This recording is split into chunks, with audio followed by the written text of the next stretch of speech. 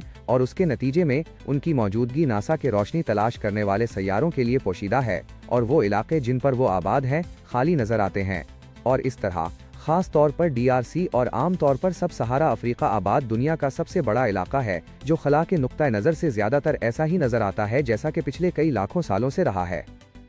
लेकिन जिस तरह रोशनी की गैर मौजूदगी का मतलब ज़रूरी नहीं कि लोगों की गैर मौजूदगी हो, इसी तरह रोशनियों की मौजूदगी ज़रूरी नहीं कि उनकी मौजूदगी की निशानदही करे।